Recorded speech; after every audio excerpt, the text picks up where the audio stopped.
은행에 돈을 두지 마세요. 현금보다 안전한 10가지 자산 공개.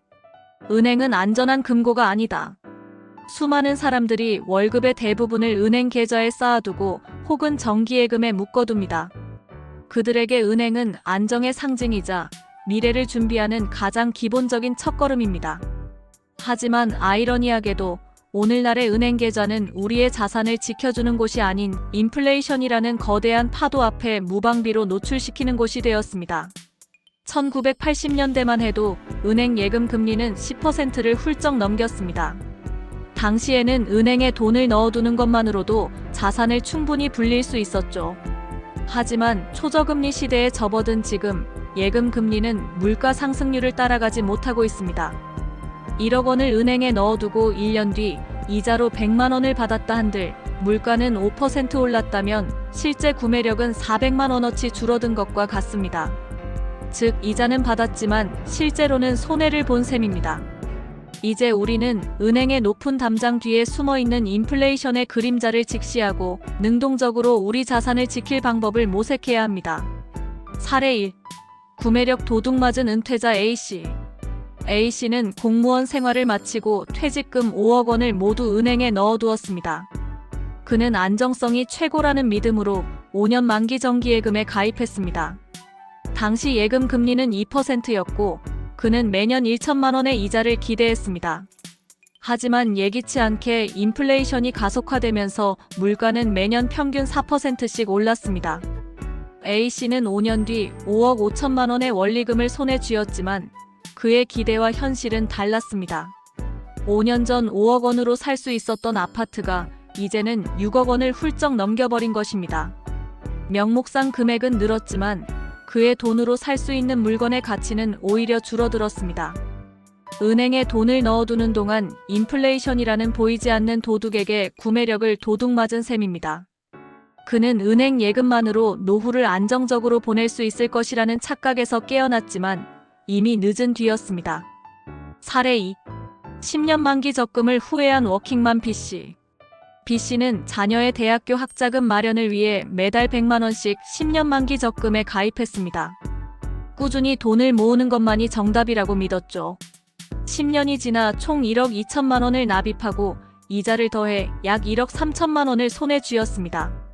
하지만 10년 전 연 5천만 원이었던 대학교 등록금은 이제 1억 원이 넘었고 그나마 저렴했던 기숙사비와 생활비도 2배 가까이 올랐습니다.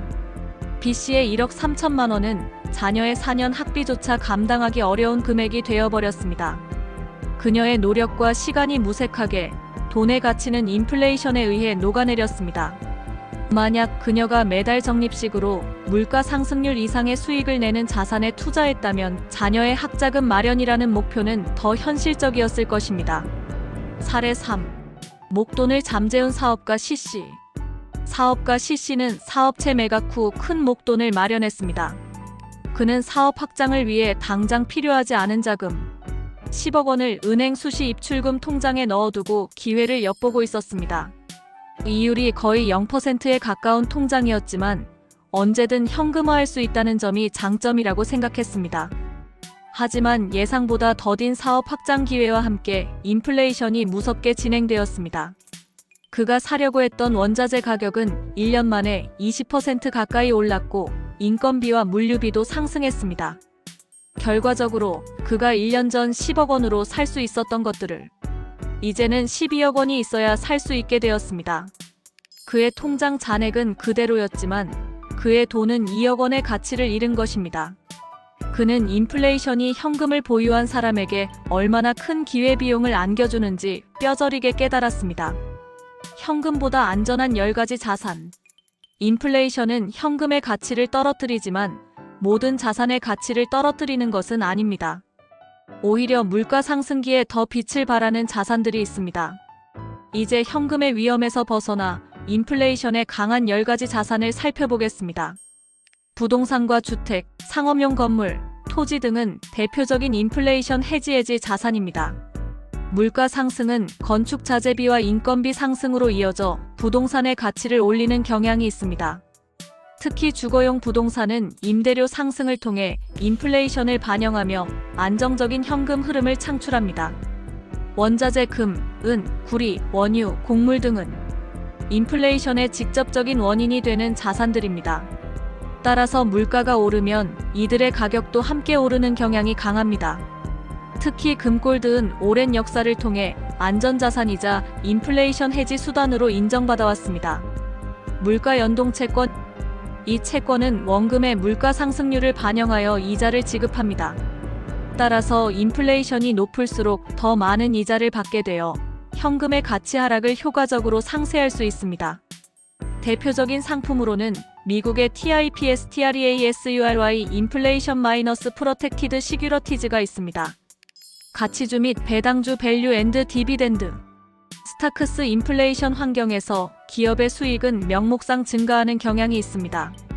특히 탄탄한 현금 흐름과 경쟁 우위를 갖춘 가치주는 인플레이션에 강한 모습을 보입니다. 또한 꾸준히 배당금을 늘려주는 배당주는 인플레이션으로 인한 소득의 가치 하락을 보완해주는 역할을 합니다. 성장주 그로스 스타크스 기술 혁신을 주도하며 시장을 선도하는 기업들은 높은 성장률을 바탕으로 인플레이션을 뛰어넘는 수익률을 제공할 수 있습니다. 이들은 시장의 변화에 빠르게 적응하며 새로운 가치를 창출하기 때문에 단순히 물가 상승에 의존하는 자산보다 더 높은 수익을 기대할 수 있습니다. 비트코인 디지털 금이라고 불리는 비트코인은 발행량이 한정되어 있어 희소성이 높습니다.